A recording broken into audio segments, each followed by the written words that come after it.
Assalamualaikum warahmatullahi wabarakatuh. Perkenalkan, nama saya Muhammad Safi Ismail dari kelas pendidikan kimia. Di sini saya bersama salah satu narasumber kami, yaitu Kak Muhammad Arham dari angkatan 2021 dari jurusan kimia.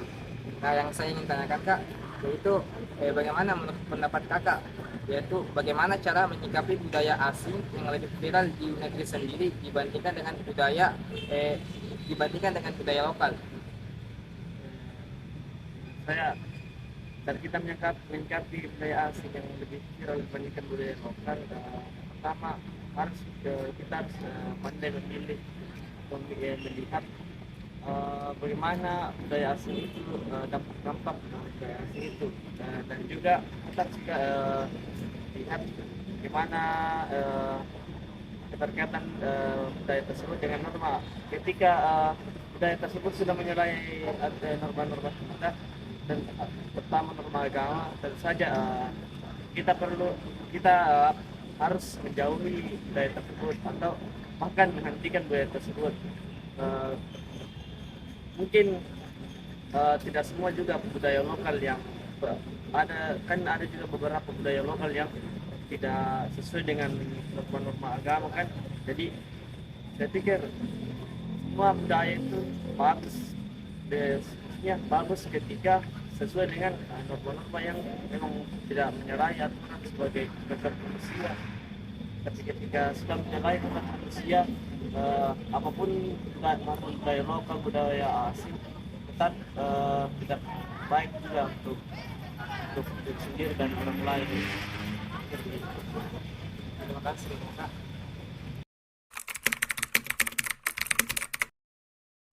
Terima kasih Kak atas kesempatannya. Di sini saya mau bertanya bagaimana cara Kakak menyikapi budaya asing yang masuk ke Indonesia jika dikaitkan dengan Pancasila sebagai pandangan hidup bangsa. Sebenarnya kalau kita berbicara tentang budaya asing, semua negara kan punya budaya. Di Indonesia punya budaya Sirina Pace, punya beberapa tari-tarian, punya banyak bahasa, itu semua kan budaya.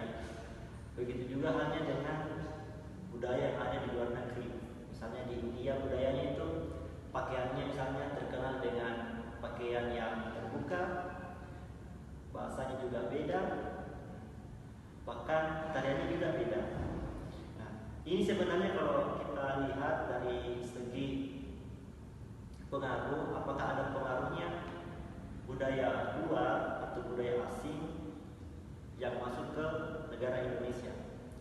Sebenarnya kalau kita lihat pengaruhnya tidak terlalu mempengaruhi budaya yang ada di Indonesia. Tanda kutip, ketika memang warga negara Indonesia itu mampu atau bisa memfilter, oh ini adalah budaya yang tidak boleh kita ikuti. Dalam artian ada beberapa budaya yang bisa kita ikuti, ada beberapa budaya yang tidak bisa kita ikuti.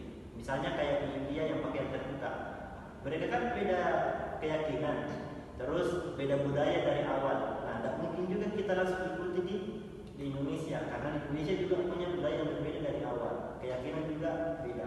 Makanya setiap negara itu mempunyai budaya yang berbeda dan tidak bisa juga langsung kita suntikan, oh Indonesia cocok dengan budaya seperti ini.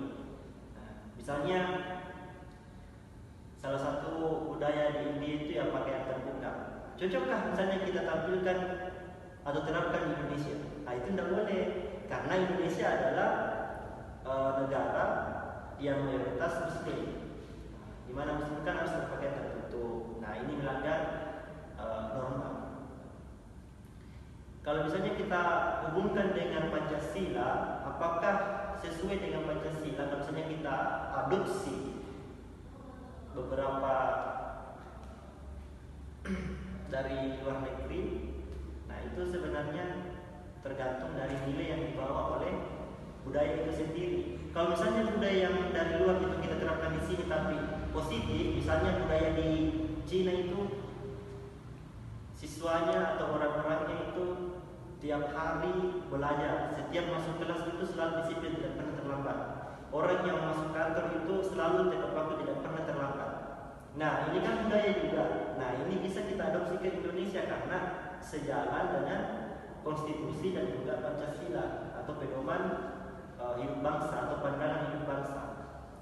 Lain halnya kalau misalnya itu melanggar pedoman atau pandangan hidup bangsa, nah itu tidak boleh karena kapan ada dua pandangan yang kita anut dalam hidup di Indonesia atau dalam hidup dalam suatu negara, nah itu akan bertentangan, artinya kontra, satunya mau begini, satunya mau begitu. Artinya terjadi perselisihan antara paham budaya satu, budaya lokal dengan paham budaya yang ada di luar.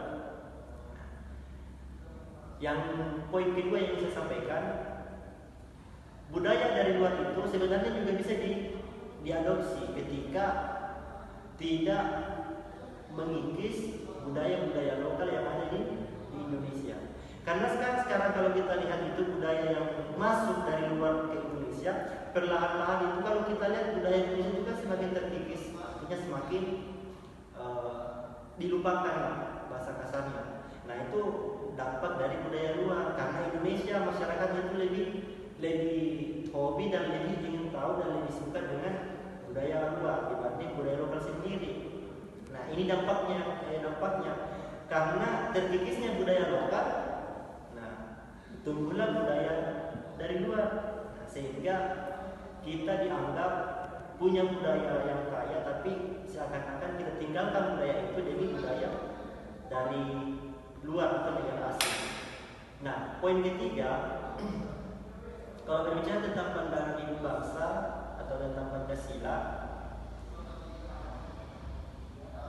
pandangan hidup bangsa atau Pancasila itu membolehkan segala hal yang sesuai dengan hukum. Jadi yang sesuai dengan hukum dan tidak melanggar norma, nilai, dan aturan, nah itu dibolehkan di negara Indonesia. Namun kadang ada memang beberapa kayak budaya yang miris sehingga tidak sesuai dengan Pancasila. Karena kapan tidak sesuai dengan Pancasila, nah itu dianggap wah ini tidak Pancasilais ini. Karena kan sekarang barang-barang Indonesia itu ya sedikit-sedikit dianggap oh ini Pancasilais, oh ini anti Pancasilais. Nah sebenarnya kalau misalnya kita mau menjalankan itu aturan yang ada di Indonesia, baik itu dari segi budaya, dari segi nilai, itu kan ketika kita jalan sesuai Pancasila dan aturan norma yang berlaku, itu kan artinya kita sudah menerapkan Pancasila sebagai pandangan hidup bangsa. Nah, kapan kita terapkan dari luar masuk yang bertentangan dengan Pancasila, nah itu artinya banyak yang bilang oh ini Pancasilais ini. Nah bukan seperti itu konsepnya kalau misalnya Pancasilais. Terus yang terakhir yang saya komentari, sekarang masyarakat Indonesia terkhusus pada pemuda-pemudi atau para penerus generasi bangsa Indonesia lebih fokus dan lebih tertarik dengan budaya luar negeri, termasuk atau yang paling banyak itu adalah budaya yang sekarang ada di Korea Selatan atau di Korea. Bahkan kebiasaan yang dulunya dimiliki oleh mahasiswa, dimiliki oleh para generasi bangsa, itu perlahan-lahan mulai terkikis gara-gara keseringan nonton ya K-pop kah, nonton film yang berbau Korea. Nah, sampai-sampai Indonesia juga mengikuti, bahkan banyak yang operasi plastik, banyak yang meniru gaya rambut, banyak yang itulah artinya banyak yang diamunisi oleh budaya luar yang masuk di Indonesia. Nah itu sebenarnya boleh, tapi ketika sudah melebihi batas kemampuan atau batas kewajaran, nah itu sudah menjadi sebuah penyakit yang harus kita tangani secepatnya. Jadi kalau misalnya disimpulkan apakah budaya luar itu cocok atau ada kaitannya dengan pandangan hidup bangsa, itu Pancasila. Nah sebenarnya ada, dan ini pintar-pintarnya kita sebagai warga negara untuk memfilter oh ini sesuai dengan Pancasila, ini tidak, sehingga kita tidak terjerumus dalam keanehan atau ketidaktahuan kita tentang Pancasila atau pandangan hidup bangsa.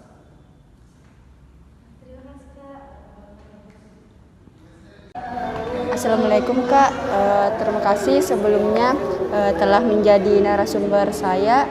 Perkenalkan, nama saya Reski Awalia dari kelompok 1 Pendidikan Pancasila, kelas Pendidikan Kimia A. Sebelumnya saya ingin Kakak memperkenalkan diri dengan menyebutkan nama, NIM, angkatan, dan semester. Oke, perkenalkan, nama saya Pavita Alesia dengan NIM 191304225, angkatan 2019, sekarang semester 7. Baik Kak, terima kasih. Nah, langsung saja Kak, pertanyaan saya itu kan mengenai sejarah rumusan Pancasila. Kan yang disahkan Pancasila pada Piagam Jakarta itu berbeda dengan yang disahkan PPKI.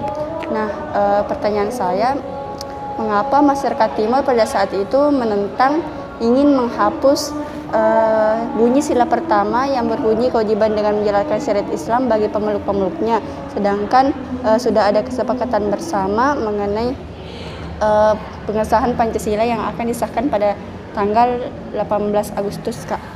Oke, mengapa tiba-tiba masyarakat Timur ini menentang, Kak? para ahli Timur ya waktu itu Kak?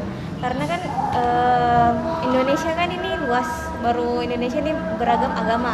Kemudian mayoritas di masyarakat Timur itu mayoritas agamanya kan bukan Islam ya, non Islam. Jadi isi sila pertama itu bagi mereka itu tidak adil karena itu hanya kayak ditujukan untuk yang beragama Islam. Kemudian mereka merasa didiskriminasi, jadi mereka meminta untuk diadakan pergantian atau diajukan ulang untuk sila pertama yang Pancasila itu. Jadi intinya Kak, mereka merasa tidak dihargai, mereka merasa didiskriminasi ya Kak. Baik Kak, terima kasih Kak atas waktunya Kak. Assalamualaikum warahmatullahi wabarakatuh. Perkenalkan, nama saya Rahma Marbatila dari Pendidikan Kimia A. Saya di sini akan mewawancarai salah satu senior aktif di kampus untuk memenuhi tugas mata kuliah Pendidikan Pancasila. Terlebih dahulu saya memperkenalkan dirinya. Nah, terima kasih. Assalamualaikum warahmatullahi wabarakatuh. Saya Arsyad. Nama panjangnya Muhammad Ramadan Arsyad. Saya sendiri berasal dari kelas Pendidikan Kimia ICP angkatan 2020. Selanjutnya yang ingin saya tanyakan ialah apakah esensi dan urgensi Pancasila sebagai dasar negara Indonesia? Nah, menurut pandangan saya, Pancasila sebagai esensi dan urgensi. Ya. Kalau menurut pandangan saya, esensi Pancasila itu ada pada nilai-nilai yang kelima itu, kan Pancasila. Semisal ketuhanan. Ketuhanan itu, nah, dia mengajarkan kebebasan individu untuk memeluk agama. Jadi di dalam kewarganegaraan kita itu harus punya agama Tuhan gitu. Dalam tanda kutip kita harus bertuhan. Nah itu. Yang kedua, nilai lainnya itu sila kelima ada social justice. Itu keadilan. Nah, dalam nilainya itu ya keadilan betul-betul itu mana yang dianggap benar dan mana yang dianggap buruk. Misalnya sama rata tuh. Nah, itu menurut saya esensi. Kalau misalnya kita bicara esensi sebenarnya terlalu panjang kalau kita jabarkan ini kelima Pancasila ini. Nah, urgensinya sekarang ya bagaimana kita sebagai seseorang ini, apa pekerjaan kita itu menerapkan kelima nilai yang ada di dalam Pancasila. Banyak tuh butir-butir Pancasila sebagai penerapan, tapi menurut pandangan saya di dalam keanekaragaman Indonesia itu 45 butir itu ya untuk bangsa kita itu yang sangat beraneka ragam. Makanya itu ada 45 butir apa maksudnya inti dari nilai-nilai Pancasila. Nah, itu yang harus diterapkan sebenarnya. Tapi ketika kita melihat realitas yang ada, justru saat ini Pancasila itu tidak sesuai dengan dasarnya kita. Kenapa? Masih banyak orang di luar sana itu mencederai dasar Pancasila kita. Kenapa saya bilang begitu? Ketika seseorang sudah istilahnya, misal dia keluar agama, dia tidak percaya Tuhan, artinya dia sudah bukan Pancasilais namanya. Yaitu menurut saya Pancasila itu sudah tidak suci. Maka itu Pancasila itu terlalu suci untuk negara yang keanekaragamannya itu sangat banyak. Nah, itu dari saya. Baik Kak, terima kasih atas waktu yang telah diberikan. Sekian dari saya. Wassalamualaikum warahmatullahi wabarakatuh. Perkenalkan, nama saya Rahma Mardotila dari Pendidikan Kimia A. Di sini saya akan mewawancarai salah satu senior aktif di kampus. Alangkah lebih baiknya kakak memperkenalkan diri. Perkenalkan, nama saya Sulfiani dari angkatan 20 kelas Kimia Sains. Oke Kak, selanjutnya yang ingin saya tanyakan adalah mengapa para pendiri bangsa pada saat ini memilih negara kesatuan bukan serikat ataupun federal? Sebenarnya kalau menurut saya itu kan kita bercermin dulu sama Undang-Undang Dasar. Pada Undang-Undang Dasar 1945 itu ayat 1, dia itu mengatakan bahwa negara Indonesia itu merupakan negara kesatuan. Kita bisa bercermin juga dari situ bahwa Indonesia itu memang harus negara kesatuan. Karena kita lihat juga di Indonesia ini kan terdiri atas beberapa pulau-pulau, ada pulau-pulau kecil sampai pulau-pulau besarnya juga. Nah, dari pulau-pulau itu makanya disatukan dalam sebuah kesatuan Republik Indonesia. Kenapa bukan negara federal atau negara serikat? Kalau misalkan negara federal itu kan memang negara yang negara kesatuan juga, tapi negara federal itu kan contohnya itu Belanda. Nah, negara federal itu kan contohnya Belanda. Nah, Indonesia juga pada dulu kan Indonesia pernah dijajah sama Belanda. Nah, Indonesia juga bisa bercermin dari situ bahwa kalau negara federal itu seperti ini, dan negara berserikat itu kan contohnya Amerika Serikat, itu negara berserikat. Jadi kita intinya itu negara kesatuan itu kita bisa lihat dalam Undang-Undang Dasar bahwa negara Indonesia itu merupakan negara kesatuan Republik Indonesia atau NKRI. Baik Kak, terima kasih atas waktunya. Baiklah, Assalamualaikum warahmatullahi wabarakatuh. Kembali lagi bersama saya Reski Awalia. Nah, di sini saya kedatangan narasumber yang sangat luar biasa.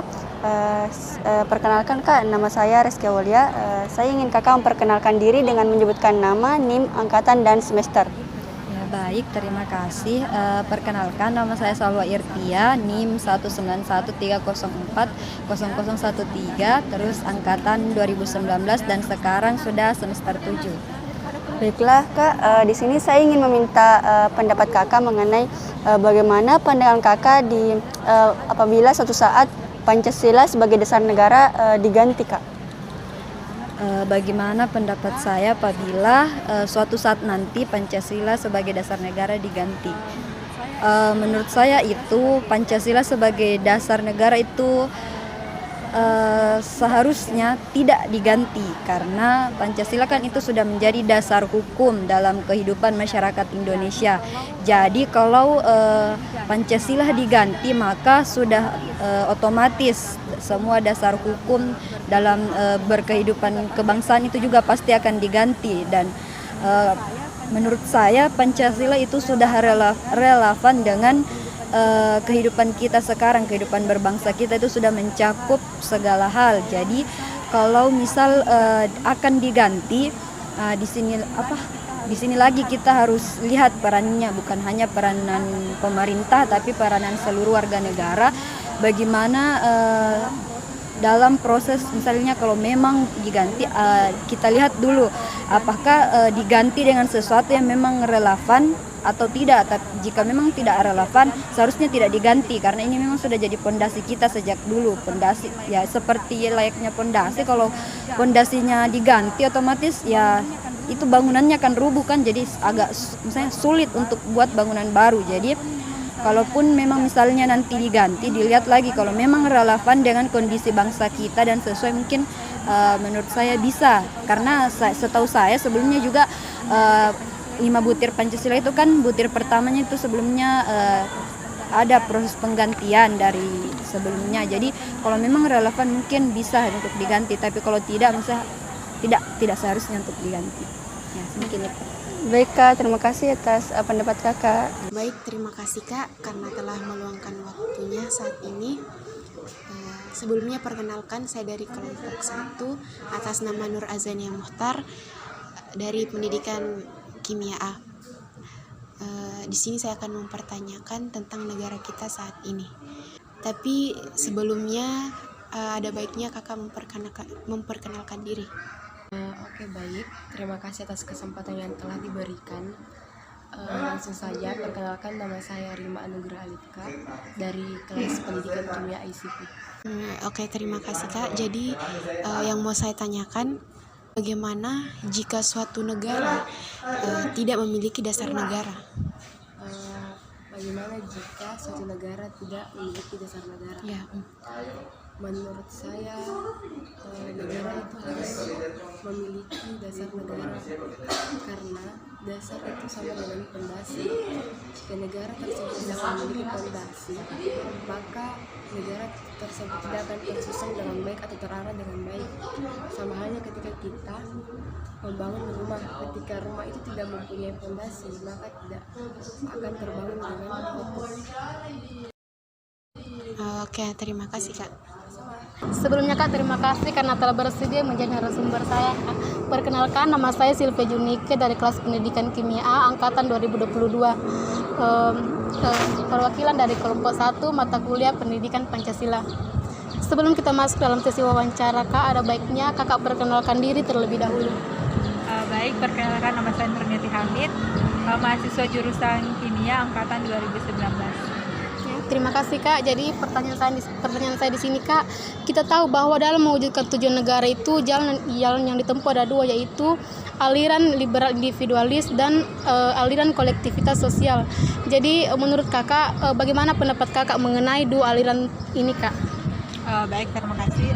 Sebelumnya kita tahu bahwa aliran individualis itu adalah aliran yang berasal atau berdiri sendiri. Jadi aliran individualis ini tuh dia lebih banyak mementingkan dirinya sendiri daripada orang lain. Misalnya contohnya itu dari kelompok dalam kelas. Misal kita diberi tugas untuk kelompok, tapi dia mengerjakan sendiri tanpa melibatkan anggota kelompok lainnya. Dan untuk yang kedua, aliran kolektivitas, kita ketahui kalau kolektivitas itu adalah kelompok atau bekerja sama. Jadi aliran ini lebih mementingkan kerjasama untuk mencapai suatu tujuan, dan untuk contohnya itu salah satunya dalam misalnya kita berkelompok juga, tapi dia bekerja sama untuk sama-sama menyelesaikan tugas tersebut. Oh ya, terima kasih Kak. Selamat siang Kak. Terima kasih karena telah meluangkan waktunya. Sebelumnya perkenalkan, saya dari kelompok 1 atas nama Nur Azania Muhtar dari pendidikan Kimia A. Di sini saya ingin mewawancarai Kakak untuk melengkapi tugas pendidikan Pancasila. Tapi sebelumnya Kakak memperkenalkan diri terlebih dahulu. Oke, Assalamualaikum warahmatullahi wabarakatuh. Perkenalkan, nama saya Fauzia Nabila S. Dari Pendidikan Kimia A, sudah lulus. Sekian. Ya. Baik, yang mau saya tanyakan Kak, apakah menurut Kakak pemerintah sudah melaksanakan tujuan negara secara maksimal? Dilihat untuk sekarang ya, untuk dilihat dari sekarang itu masih belum merata ya, pemerintah melaksanakan melaksanakan tujuan negara ini. Contohnya kayak sumber daya manusianya yang masih belum diberdayakan secara merata. Kemudian masalah-masalah hukum, masalah-masalah aturan-aturan dari mulai dari desa hingga ke pemerintah kota itu masih belum terbilang cukup ceritanya masih belum terbilang cukup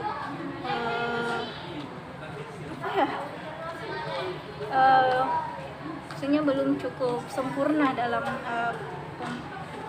pemerataan tujuan negara ini. Oke, terima kasih Kak.